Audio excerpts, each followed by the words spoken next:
네, 반갑습니다. 2월 19일 금요일 마감 시황 전달해 드리도록 하겠습니다. 자, 아침에 급락했던 시장이 오후에 급 반등을 보이면서 자, 플러스로 마감이 좀 됐습니다. 뭐 코스닥은 0.24포인트 하락세로 마감이 됐습니다만 2%는 하락했었던 부분들을 다 회복했기 때문에 뭐 지금 시장에 대한 부분들 급반등이라고 표현할 수도 있을 것 같습니다. 도대체 무슨 일이 벌어졌는지 한번 알아보도록 할 거고요.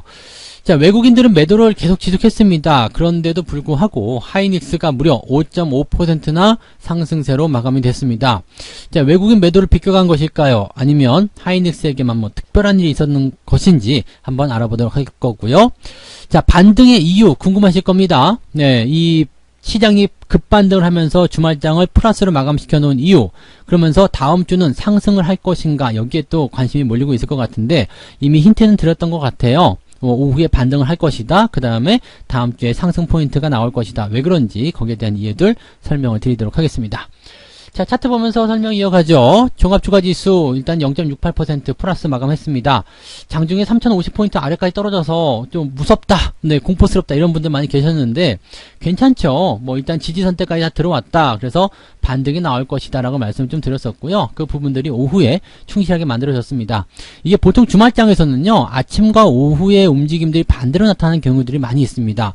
즉 아침에 많이 올랐다라면 오후에 빼는 경우가 많이 있고요. 아침에 떨어졌다 그러면 오후에 올려놓는 경우들이 있는데, 특히 이번 주말 오늘 같은 경우는 다음 주의 어떤 포지션 때문에 이런 움직임이 나올 가능성이 굉장히 높았죠. 그래서 거기에 대한 부분들 말씀 좀 드렸었고, 제가 12시 넘어가는 시점부터 우리 그 문자 발송을 하는 그 시스템을 통해서 이제 유료 회원님들에게는 이제 장이 반등하고 있다 이런 식의 문자도 보내드렸고, 또 뭐 저점에서 매수할 수 있는 종목들 또 매수 문자도 같이 보내드리고 그랬는데, 분위기는 일단은 그런 거예요. 이제 반등이 되는 분위기 속에서 잡아가게 된다면 많이 하락했었던 부분들이 어느 정도 회복이 되기도 하고요. 또 시장의 분위기가 많이 회복을 시켜주지 않았다고 하더라도 또 연속적인 상승을 보이게 된다면 그 종목들도 어쩔 수 없이 같이 상승세를 전환되는 그런 모습이 나타날 수밖에 없다. 이렇게 판단하시면 되겠죠.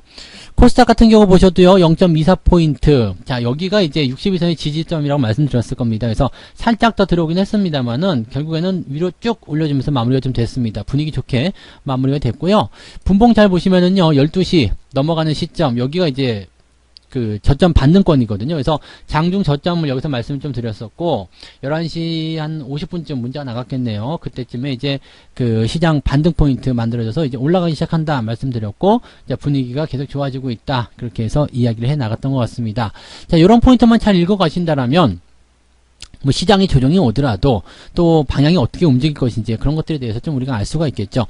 시장이 하락하는 부분에 대해서는 딱히 걱정할 필요 없었습니다. 오늘 오전에 제가 수급을 좀 읽어드렸지만은 수급적인 동향에서 봤을 때 사실은 그 매도 물량이 많지 않았었죠. 많지 않은 매도 물량인데 주가가 많이 빠진다, 뭔가 이상한 거거든요. 그런 부분들 우리가 좀 생각해 볼 필요가 있었을 거고요. 오늘 반등의 중요한 포인트가 하나 있습니다. 뭐냐면 바로 금융투자 쪽이에요. 이제 수급을 보면서 설명을 드리도록 할게요. 자, 지금 수급 내용을 좀 보시면 외국인들이 3,500억 순 매도입니다. 코스닥 쪽에서 매도가 좀 들어갔는데 금융투자가 순 매수로 바뀌었죠. 아침 시황하고 달라진 게 뭘까요? 네, 아침에는 금융투자가 매도를 보여주고 있었다는 얘기입니다. 그런데 다시 순매수 전환됐어요. 코스피, 코스닥 둘 다 순매수 들어가면서 이 부분이 잘 살펴보시면은요, 이 금융투자가 매수가 들어오면서부터 주가가 올라갔다는 것이 우리가 확인할 수가 있는 내용입니다. 금융투자 쪽의 움직임 볼게요. 금융투자가 12시 넘어가면서 또 1시부터 굉장히 강하게 들어갔고요. 마감 시점에 아주 가파른 매수세를 보이게 됩니다. 자, 왜 그랬을까라는 생각을 좀 해봐야 되겠죠. 그래서 금융투자가 이렇게 매수를 좀 확장시킨 이유, 바로 다음 주 때문입니다. 다음 주가 뭐죠? 월말이잖아요. 월말 윈도우 드레싱이라는 부분 좀 생각해 보세요. 지금 시장 자체가요, 횡보 흐름 계속 보이고 있습니다. 박스권 지루하죠. 그런데 월말이 다가왔어요. 그러면 지루한 박스권, 자, 2월 달에는 특별한 수익률이 없었다는 이야기예요. 그런데 이제 다음 주 초반부 정도의 상승세를 조금 연결시켜 나갈 수 있다라면 어떻게 될까요? 이제 윈도우 드레싱을 통해 가지고 보여주기식의 어떤 그런 수익률, 그런 부분들이 잡힐 수가 있다는 얘기거든요. 그러면 다음 주에 뭐 22, 23, 24 요 정도까지만 이제 매수세를 확장해서 주가가 올라가게만 하더라도 25일부터는 관계가 없죠. 그러니까 학기, 즉 다음 주 초중반까지만 주가가 상승해 준다라면 분위기 좋게 마무리될 수 있다는 얘기입니다. 그래서 뭐 한 2, 3일 정도 약한 상승이 나타난다고 하더라도 코스닥 같은 경우는 뭐 985포인트 요 정도까지 상승할 수 있는 포인트가 좀 될 거고요. 코스피 같은 경우도 뭐 3200포인트 넘어가면 좋고요. 안 넘어간다면 가까운 자리 3150 정도까지는 예상해 볼 수 있지 않겠는가 생각해 보는 부분이 되는 겁니다. 누구의 힘으로요? 금융투자의 힘이겠죠. 금융투자가 말아 올리기 시작한다라면 어떤 종목에 매수하느냐에 따라서도 다르기도 하겠습니다만은 외국인 매수도 같이 동참해 줬을 경우에 이 상승폭이 더 커질 수가 있다는 얘기가 듭니다. 오늘 외국인들이 3,500억이나 순 매도를 보였음에도 불구하고 개인과 금융투자가 매수를 확 들어가면서 어떻게 했어요? 주가를 끌어올렸죠. 이런 모습들이 아주 중요한 포인트라고 보시면 되겠고요. 사실 뭐 외국인들 같은 경우도 그렇게 매도를 많이 확장한 포인트는 아니었습니다. 오늘 5천억 미만으로 나오게 된다면 괜찮다는 말씀을 드렸는데요. 그런 부분들이 나타났고요. 특히 코스닥 쪽에서는 외국인들이 매도를 많이 줄였습니다. 그러니까 이런 모습들, 즉 아직은 외국인들이 중소형주에 주목하고 있다, 이런 내용이 좀 될 수 있을 것 같긴 한데, 자 어쨌든 간에 시장을 올려주는 데는 이렇게 수급적인 요인들이 크게 작용했다고 보시면 될 것 같고, 연기금들은 약간 소극적으로 이렇게 진행이 됐다고 보시면 되겠습니다. 그래서 오늘 시장 상승의 주요한 이유는 금융투자 쪽이었고, 제가 며칠 전부터 계속 말씀드렸을 거예요. 이놈들이 빤스까지 벗어서 다 팔았기 때문에 더 이상 팔 게 없다. 그렇다면 어떻게 할까요? 이제 벗어놓은 빤스를 다시 사야 되겠죠. 이제 그런 부분들, 입을 만한 것을 다시 사야 되기 때문에 그런 쪽에서의 매수가 들어올 수 있다라는 이야기들을 해드렸으니까 그런 부분들 참고하셨다라면 오늘 장 슬기롭게 잘 넘어가셨으리라 생각해 봅니다. 자, 어떤 종목 사고 팔았는지 한번 보도록 하죠.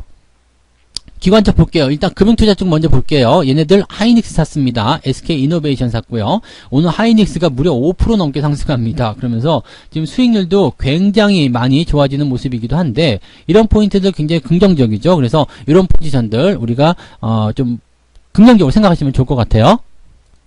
자, 그 다음으로는 이제 삼성전자 한번 볼게요. 삼성전자도 순매수 많이 들어갔죠. 그래서 이것도 마이너스였는데 일단 플러스로 전환됐습니다. 이 분위기 아주 좋은 흐름으로 진행이 된 모습인데요. 자, 일단은 삼성전자 하이닉스가 시장을 받쳐줬다, 이렇게 볼 수 있겠고요. 그 중에서도 하이닉스 같은 경우가 더 많이 움직였겠죠. 이 부분은 이제 외국인 쪽으로 넘어가시면은 하이닉스 순매수, 삼성전자 순매도, 여기서 이제 답이 나옵니다. 그래서 그런 포인트로 이제 해석하시면 될 것 같고요. 하이닉스 쪽으로 이제 매수가 집중되는 부분들은 이미 말씀드렸을 거예요. 삼성전자보다 하이닉스가 더 좋다. 그리고 하이닉스 쪽은 이제 반도체가 집중되고 있기 때문에 반도체 관련한 얘기가 있더라면 이렇게 하이닉스를 버릴 수가 없다는 말씀 좀 드렸을 겁니다. 그런데 오늘 장비 관련주들은 계속 좋지 못했을 거예요. 근데 하이닉스 쪽에 집중이 되면서 그런 모습이 좀 있었을 거라고 생각하고요. 장비 쪽 같은 부분들은 일단 그동안 또 단기적으로 많이 올라갔거든요. 즉 하이닉스나 삼성전자가 올라가지 못한 사이에 뭐 10%, 20%씩 올라갔기 때문에 오늘 조금 빠져주는 거, 그런 부분들을 우리가 어느 정도 감안할 수 있었다라고 보시면 되겠죠. 그래서 뭐 SAMT라든지 이런 종목들이 오늘 한 1.79% 하락하는 거 뭐 괜찮죠. 뭐 이런 모습들 그냥 우리 생각해 볼 만한 부분이고요. 그리고 힘스 같은 경우는 오늘 7%대 상승했습니다. 아주 강하게 상승했죠. 그래서 이런 모습들도 장비 관련주들에서는 이렇게 또 올라간 종목들도 많이 있었다라고 좀 판단해 보실 필요는 있을 것 같습니다. 자, 그 다음에 기관들 총계로 다시 넘어갈게요. 지금 기관들 모습 보시면은요, 뭐 삼성전자 매도로 나오죠. 연기금 쪽에서 매도가 나왔을 거예요. 그래서 연기금 매도, 그 다음에 금융투자 쪽에서 매수가 들어갔지만 많지는 않았다, 이렇게 보시면 되겠습니다. 다만 이제 금융투자 쪽에서 매수했다는 부분들은요, 이렇게 종목별로 했을 때 단기적 상승이 예상이 된다, 이런 쪽으로 봤겠죠. 그래서 그런 쪽이 됐고요. 기아차 같은 경우도 오늘 매수가 들어가면서 약간 반등에 성공하는 모습입니다. 그래서 그런 포지션이 나타나기 때문에 이 흐름이 일단은 단기적 상승, 즉 기술적 반등에서 나타날 수 있는 부분이 좀 될 것 같은데, 기아차는 일단 악재가 있잖아요.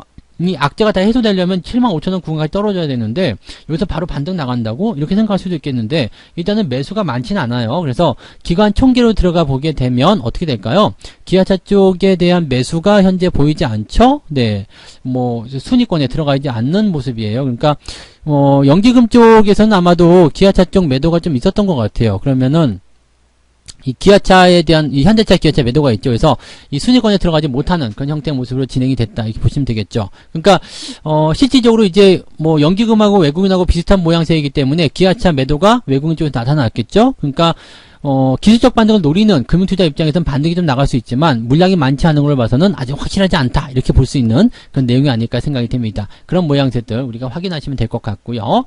자, 특징적인 종목들 좀 살펴보면은요, 인터지스가 오늘 강하게 또 상승합니다. 뭐 쿠팡 관련주들 다 같이 떨어졌는데도 불구하고 인터지스 오늘 10% 넘게, 그 다음에 장중에는 거의 상한가 근처까지 갔다 오는 모습이었습니다. 뭐 상한가 의미 없고요. 일단은 계속 오르고 있다는 게 중요하겠죠. 어제도 많이 떨어졌지만 결국에는 뭐 상승이었다라는 부분, 그 다음에 오늘 또 10% 올라갔다는 부분, 또 신고가 나타났던 부분, 이게 긍정적인겠죠. 원래 인터지스는 이재명 관련주지만 오늘은 이제 가덕도 신공항에 대한 이슈가 빵 하고 터지면서 거기에 대한 기대감이 이제 주가에 반영이 좀 됐습니다. 쿠팡 쪽에 대한 상승, 이거 굉장히 고마운 거고요. 그만큼 또 올라와줬기 때문에 인터지스가 오늘 가덕도 관련한 이슈 때문에 올라갔을 때 또 다른 기대감이 나타났다. 이제 뭐 이재명 관련주로 또 포함이 된다라면 또 대선 테마주로 또 자기 역할을 하지 않을까라고 생각합니다. 그래서 그런 부분들 좀 보시면 되고요. 그 다음에 현대바이오 같은 경우도 궁금하신 분도 많이 계셨을 텐데요. 지금 12%대 상승 마감을 했습니다. 아직 결과 발표는 나오지 않았는데 이 부분이 이제 이번 주에 나오지 않았다면 다음 주 정도 나오겠죠. 또는 뭐 주말에 나오든지 뭐 이렇게 나올 수 있을 텐데 그렇게 된다면 긍정적인 기대감을 가지고 있다 이렇게 판단하실 수 있는 거고요. 어떠한 재료가 나올 때까지는 그 결과 발표가 나올 때까지 계속 가져가셔야 되겠죠. 그리고 거기에 대한 그 결과치는 우리가 긍정적으로 예상하고 있기 때문에 일단은 뭐 공시라든지 이런 부분들을 한번 살펴볼 필요는 있겠다라고 생각하시면 될 것 같습니다. 그래서 어제 조금 내려가도 우리가 매도할 이유가 없다고 말씀드렸죠. 오늘 바로 그 부분 다 회복해주는 모습이고 좋은 흐름으로 마무리가 됐습니다. 지금 현재 180% 수익, 이야, 엄청나죠. 그래서 이런 부분들 이어가고 있다는 것도 참고하시면 좋겠고요. 자동차 부품주들도 같이 올라왔어요. 화신, 그 다음에 한국타이어 이런 종목들 오늘 상승 나가고 있는데 한국타이어가 또 75%대 수익률 나타나고 있습니다. 뭐 추세가 좋은 종목들은 계속 가는가 봐요. 그래서 이런 종목들 중간에 팔지 말고 계속 가지고 가시면 도움이 좀 된다 이렇게 말씀을 드릴 수가 있겠죠.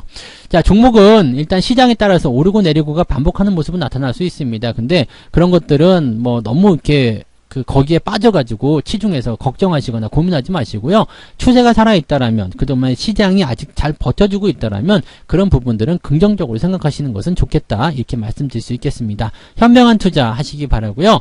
좋은 결과는 계속적으로 내가 좋은 주식을 갖고 있다면 전혀 물러설 게 없습니다. 계속 좋은 흐름들 이어가시면 되는 겁니다. 자, 주말 이번 주 한동안 고생 많으셨고요. 이번 주는 좀 재미가 없었지만 다음 주는 그래도 윈도우 드레싱 효과를 통해서 주가가 좀 상승할 것을 기대를 좀 해보도록 하죠. 여러분들 그동안 준비해 놓으셨던 종목들 수익이 많이 나는 그런 새로운 주간 또 기대하시면서 이번 주말 좀 편안하게 보내셨으면 좋겠습니다. 자, 주식 걱정 그만하시고요. 편안한 주말, 편안한 휴식 보내시고 오늘은 불끈불끈 불금 보내시기 바랍니다. 저는 내일 종목 진단으로 다시 오겠습니다. 고맙습니다. 본 방송에서 제공되는 모든 정보는 투자 판단의 참고 자료이며 투자의 최종 책임은 본 방송을 이용하는 본인에게 있습니다.